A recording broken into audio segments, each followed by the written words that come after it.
8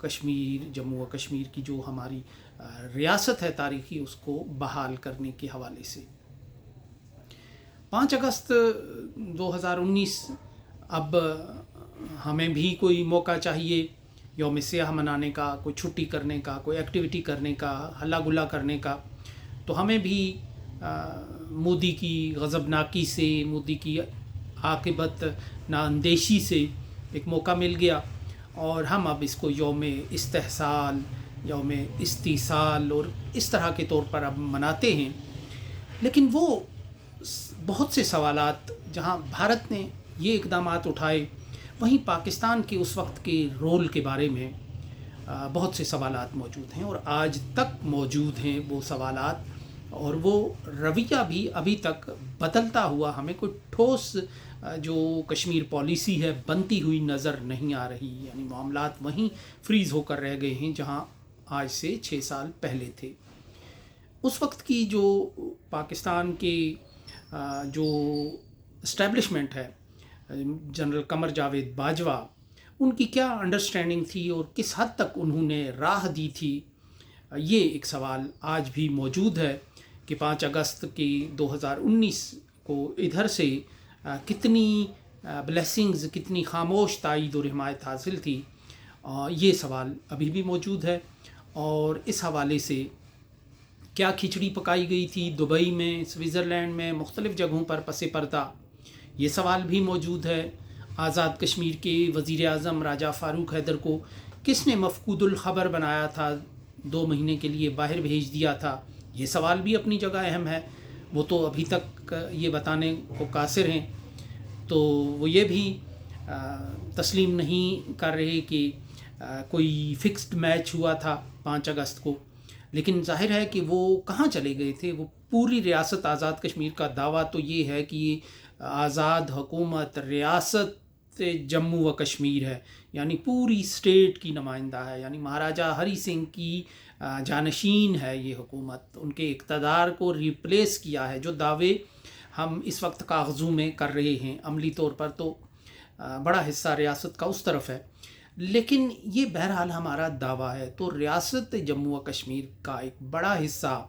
جب اس کا انضمام کیا جا رہا تھا، ظالمانہ انداز میں کیا جا رہا تھا، یک طرفہ کیا جا رہا تھا، یونیلیٹرلی کیا جا رہا تھا، اقوام متحدہ کے سارے پروسیس کو، ان کے اصولوں کو، عالمی قوانین کو بالائے طاق رکھتے ہوئے کیا جا رہا تھا، اپنی یقین دہانیوں، اپنی قانون سازی، اپنے آئین کی دھجیاں بکھیری جا رہی تھیں، تو اس وقت یہاں خاموشی کیوں اختیار کی گئی؟ اور اگر یہاں سے نریندر مودی کے خلاف سخت زبان استعمال کی گئی تو اس سے تکلیف کس کو پہنچتی تھی، اور کیوں اس پہ وہ کچھ ہمارے اس دور کے ٹارزن چیں بجبیں ہوتے تھے؟ تو یہ ایسے سوالات ہیں کہ جو اٹھتے رہیں گے۔ آج یوم استحصال آپ منائیں، لیکن 2-3 سال سلیمانی ٹوپیاں پہن کر یوم استحصال منانے والے گم ہو گئے تھے،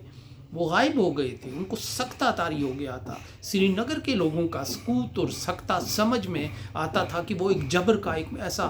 پردہ تان لیا تھا نریندر مودی نے کہ جس کے نیچے چڑیا بھی پر نہیں مار سکتی تھی۔ لیکن آزاد کشمیر کا دعویٰ آزاد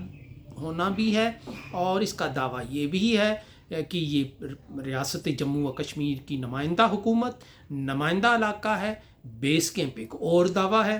تو ان سارے دعووں کے اس پلندے کے باوجود آزاد کشمیر میں وہ تمام جماعتیں جن کے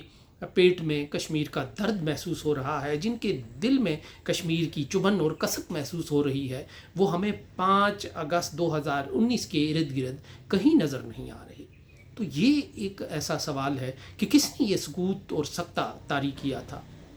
کون نہیں چاہتا تھا کہ نریندر مودی کو سخت لفظوں سے یاد کیا جائے؟ بٹرے کیا تھا اس نے پاکستان کی بار بار کی ایک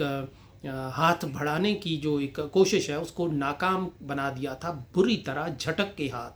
تو یہ سوالات ایسے ہیں کہ جو اب تاریخ میں امر ہو گئے ہیں اور تاریخ میں اٹھتے رہیں گے،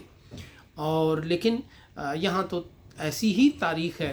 کسی کو کوئی فرق نہیں پڑتا یہاں کہ تاریخ کیسی ہو۔ تو اس لحاظ سے یوم استحصال منائیں آپ، لیکن بے وقت کا یہ ایک ایسا موقع ہے کہ جو وقت گزرنے کے بعد اب یاد آیا ہے۔ اب یہ کہاں جڑ دینا چاہیے یہ فیصلہ تو انہی لوگوں کو کرنا چاہیے جو اس پہ خاموش رہے، جو اس پہ سکوت اور سکتے کی کیفیت کا شکار ہو گئے، اور جنہوں نے